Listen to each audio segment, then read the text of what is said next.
I want to do a quick update on that JMC BMX bike I found over the weekend. I'll probably do 3 videos. The first one when I found the bike, the second one now that I've cleaned it up a little bit, and then I'll do a third one after I get a few parts for it. So let's go over everything I've done to this bike so far, which is basically just cleaning it.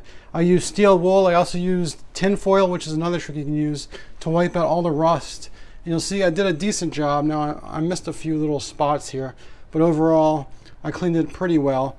I've cleaned the handlebars, I cleaned the main frame of the bike, and I even cleaned the forks. But the forks, like I mentioned last time, there's a little bit of an issue with the chipping here. Apparently this company that made these forks used a cheaper chrome finish, Vector, but JMC, they used really good quality paint, so this has not been chipping at all. I did take off this bolt here and take the rear tire off so I can clean the chain. You can see the chain looks a lot better.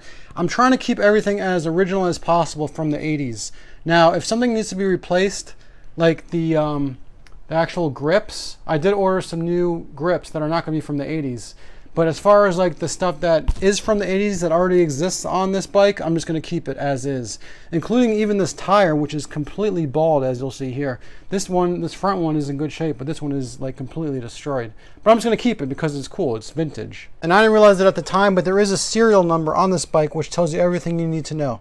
K84543.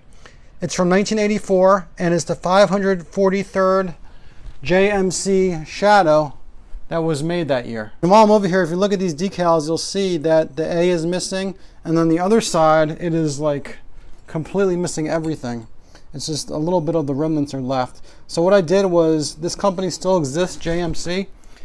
You can order decals and things still through the website, so I ordered some of those. Let's talk a little bit about the brake system. Now, this bike had no brakes when I first got it, but it does have a lot of the hardware that you need to get the brakes to work. I'm hoping when I take this to a bike store, all I'll need to do is get one of those wires that goes along here, and maybe a few of those clips that hold it here to go up here, and then they can just install that for me for a fee, I'm sure. But it'll make my brakes at least workable, because if I want this bike to be rideable, it would be really nice to have some actual brakes on it. As I mentioned, I did order some grips, and I ordered some dice caps for the tires just because I feel like it would give it a nice look.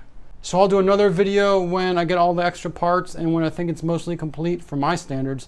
But if you guys know of anything else cool that I can do to this bike to really make it stand out and make it more original to the 1984 JMC Shadow specifications, please let me know in the comments.